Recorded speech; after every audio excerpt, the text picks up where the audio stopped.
Mesdames et messieurs, bienvenue. Vous connaissez certainement les élus du peuple que nous appelons communément honorables députés. Nous avons les députés nationaux et les députés provinciaux. Nous avons également les sénateurs qui sont élus par les députés provinciaux. Mais ce que vous ne connaissez pas beaucoup, c'est le travail au quotidien des parlementaires. Notre émission Le Siège s'est fixée pour objectif d'approcher ces élus du peuple pour qu'ils vous expliquent leur travail.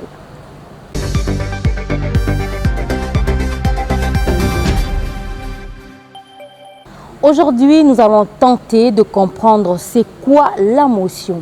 Plus d'une fois, nous entendons parler des motions au sein de l'Assemblée nationale, provinciale et même au Sénat. Mais c'est quoi réellement la motion? Nous avons promené notre micro dans les rues de Kinshasa et voici ce que la population entend par ce concept.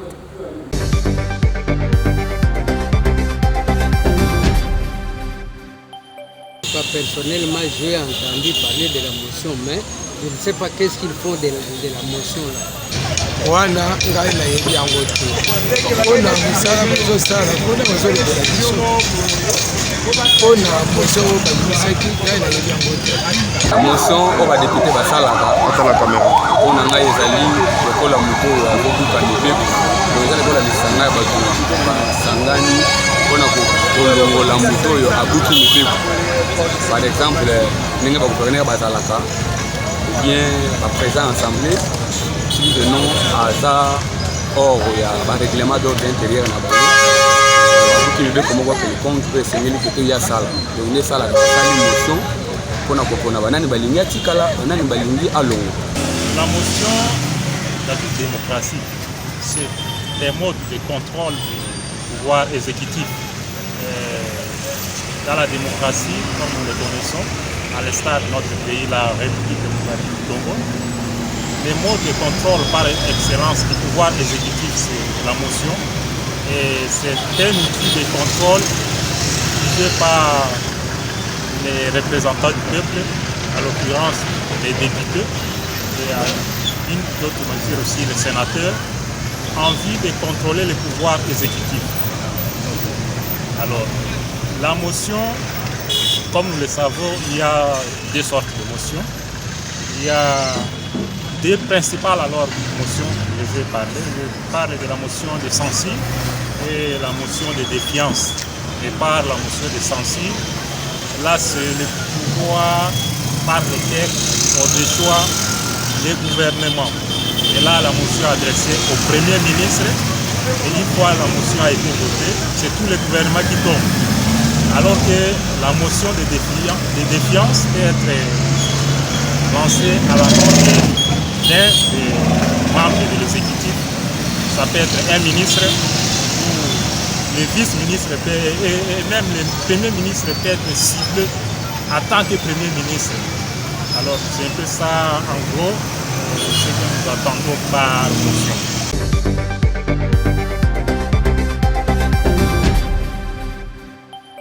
Mesdames et messieurs, les Kinois se sont exprimés avec leurs mots pour expliquer ce concept motion. Mais à présent, suivons le député national Bernard Kayumba nous éclairer sur ce sujet.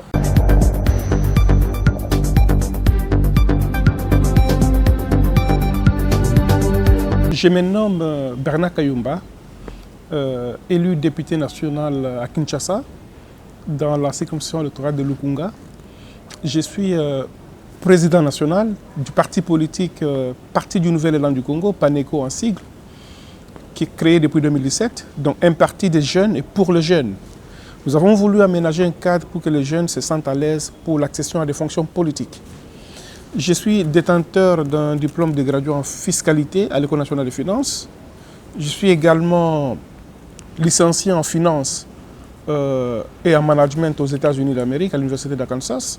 Et puis, je suis détenteur d'un diplôme d'études approfondies DA à l'Université de Liège, donc master en droit des affaires. Et actuellement, j'ai travaillé plusieurs années chez Vodacom Congo, chez Freeland Bank, dans plusieurs sociétés au niveau des États-Unis, Bank of America, mais 6 ans comme directeur financier chez DHI Telecom et aujourd'hui député national. Une motion, c'est un texte qui est soumis par un député national ou un sénateur pour exprimer son opinion ou sa volonté ou son mécontentement contre un membre du gouvernement ou bien un membre du portefeuille de l'État. Et donc, chaque fois qu'il y a une motion qui est soumise au niveau de l'Assemblée nationale, il appartient au bureau de l'Assemblée nationale, composé de membres du bureau, qui doivent statuer, avant que le bureau ne puisse statuer sur une motion, madame, déposée par un député national, le bureau d'études de l'Assemblée nationale doit donner ses avis si la motion est conforme ou pas à la loi. Et donc, il appartiendra maintenant à la plénière de l'Assemblée nationale de se prononcer sur la recevabilité. On distingue quand même, il y a deux motions. Il y a une motion de censure, une motion de défiance. Quand on parle d'une motion de censure, cela concerne le Premier ministre et l'ensemble de son gouvernement. Donc, dès lors que l'Assemblée nationale n'a plus confiance au gouvernement, là, on sous-entend d'une motion de censure. Donc, tous les membres du gouvernement doivent tomber à l'issue de la recevabilité d'une motion de censure. Tandis qu'une motion de défiance, cela concerne seulement un membre du gouvernement. Normalement, dans nos pratiques parlementaires, les personnes habilitées à initier une motion, c'est quasiment les députés nationaux ou les sénateurs. Pour la population, ils n'ont pas cette qualité. Mais la loi prévoit à ce que la population, une personne physique, puisse initier ce qu'on appelle une pétition. Mais cette pétition devra requérir la signature d'au moins 100 000 personnes. Vous savez que ce n'est pas facile de collecter 100 000 signatures, souvent ici chez nous, dans la capitale ou en province. Les gens ont souvent des mauvaises intentions, pensant que derrière une pétition, l'initiateur va se retrouver. Il y a donc certains qui pensent qu'avant de signer, il faut donner quelque chose, et pourtant, ce n'est nullement pas le cas. Et donc, voilà un peu comment en gros, nous pouvons expliciter cela.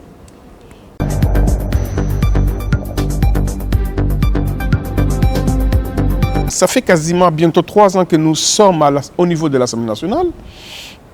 Personnellement, j'ai initié 2 interpellations, appelées questions écrites avec débat. Cela veut dire quoi? Lorsque moi, en tant que député national, j'initie une question orale écrite avec débat, ça sous-entend que la personne visée devra venir au niveau de l'Assemblée nationale s'expliquer au niveau de la représentation nationale. Donc les allégations ou ce pourquoi la personne est appelée, il doit normalement au préalable s'en saisir de la situation, amener des réponses adéquates. Pour le cas d'espèce, en ce qui me concerne, j'ai soumis une question orale avec débat contre le VPM de l'intérieur parce que, madame, il est anormal, inadmissible, inconcevable que la République démocratique du Congo n'ait pas une carte d'identité pour citoyens, et cela depuis 30 ans. C'est même une honte pour la République. En tant que député national, il m'a plu, dans les prérogatives de mes fonctions, d'interpeller un ministre qui ne fait pas son travail. Beaucoup vont se poser des questions. Que Honorable Kayumba, il est en train d'interpeller un ministre ou un vice-premier ministre qui ne vient que commencer il y a cela 3 mois. Madame, au nom de la continuité de l'État, qu'est-ce que les ministres en fonction font pour qu'il y ait... Parce qu'il faut qu'il y ait la continuité. Et donc, quand vous faites la remise et reprise, vous héritez du passif et des actifs également. Voilà pourquoi nous attendons à ce que le bureau de l'Assemblée nationale puisse bien entendu programmer, parce que les Congolais qui nous ont fait confiance attendent de nous que nous fassions du travail. Si le bureau ne programme pas les différentes interpellations, les différentes questions orales avec débat, cela pose problème. Nous avons également initié une question orale écrite avec débat contre le ministre des Transports. Madame, ce n'est pas normal que nous ayons des motoristes, plus de 30 000 ou 40 000 motoristes à Kinshasa qui n'ont pas de plaques d'immatriculation, qui n'ont pas de permis de conduire. Et même le chauffeur de 207, de taxi-bus, appelé communément 207, et même les chauffeurs de grands camions, ils n'ont pas de permis. Pourquoi? C'est un problème de dirigeant ou bien un problème de leadership? Donc voilà un peu, en tant que député national, nous disons, il est important, notre travail, c'est celui de contrôler le gouvernement. Si le gouvernement ne se sent pas contrôlé par les élus que nous sommes, ils feront du n'importe quoi. Et donc, voilà pourquoi nous réitérons encore une fois la demande au niveau du bureau de l'Assemblée nationale pour que le bureau puisse progressivement commencer à libérer les différentes questions ou interpellations soumises par les députés nationaux.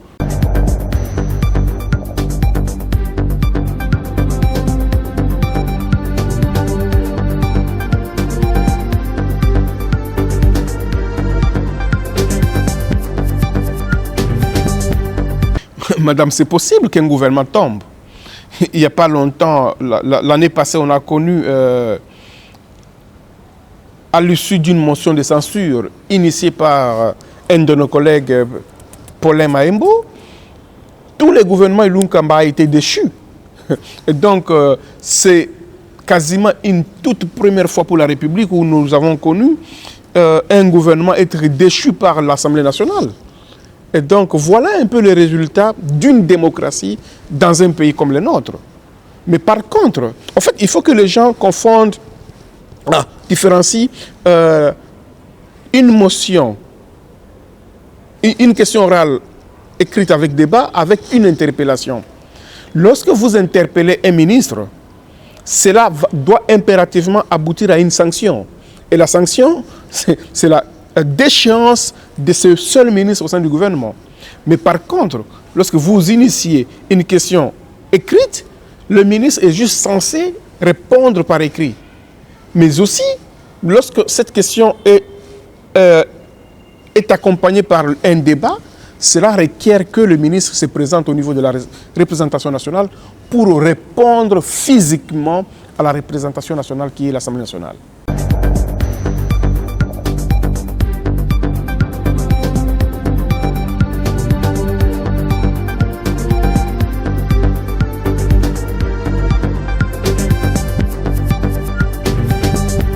C'est une loi qui a été soumise au niveau de l'Assemblée nationale.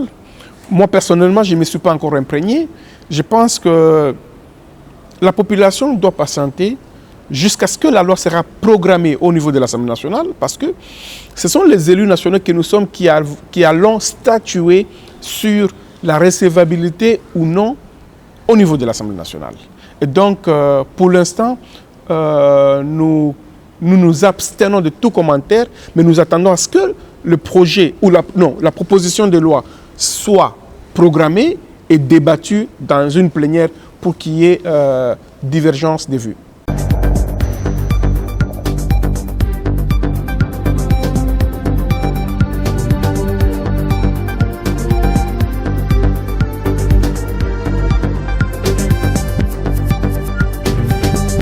En tant que député national jeune, le plus jeune député national de Lukunga, parmi tous les 14 députés nationaux, je suis le plus jeune.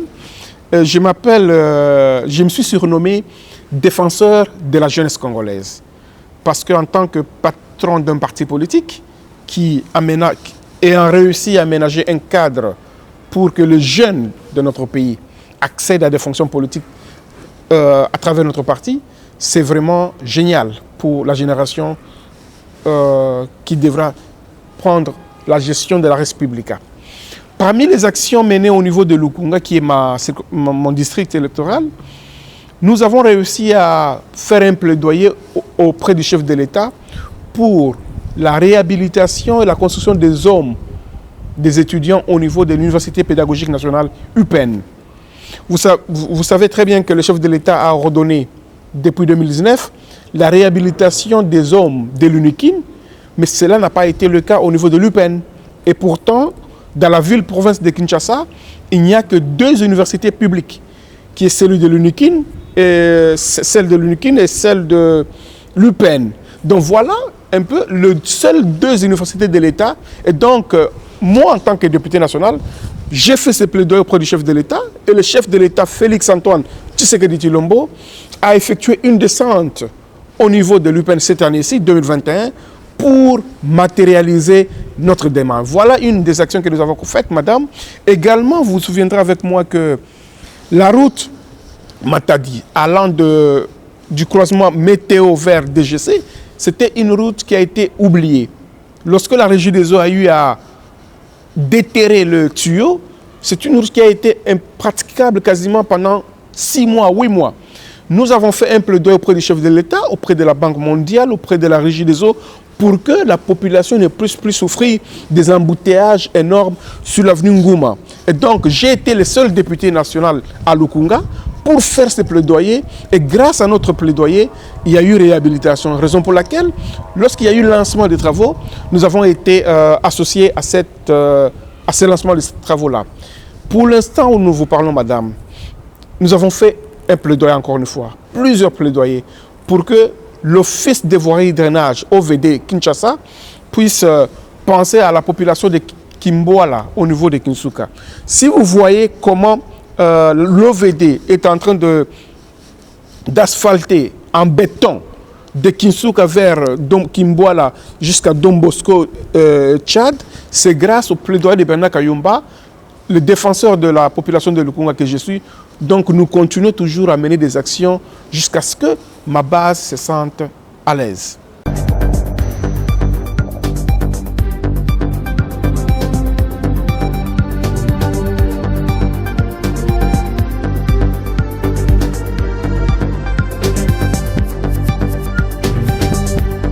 Un message à l'ensemble de la population de la ville-province de Kinshasa et aussi à l'ensemble de la population de la République démocratique du Congo parce que nous avons un mandat national. Je pense que le pays a beaucoup souffert à cause de la division, des turbulences, des mésententes politiques. Aujourd'hui, il est grand temps que le peuple congolais montre la cohésion nationale. Nous devons arriver à nous surmonter, surpasser pour que le développement que nous voulons soit une réalité pour la République démocratique du Congo. Vous savez, aussi longtemps que les acteurs religieux, les acteurs politiques vont commencer à se tirailler, s'entre-tirailler, c'est le commun des mortels, c'est le freinage du développement. Comme nous sommes les précurseurs, les vecteurs de développement pour notre pays, il est donc important que nous mettions de côté ce qui nous divise et rendre facile la vie à tout le monde parce que nous voulons la création d'emplois. Nous voulons la paix à l'est de la République démocratique du Congo. Nous voulons que la République démocratique du Congo soit réellement développée et sur tous les plans.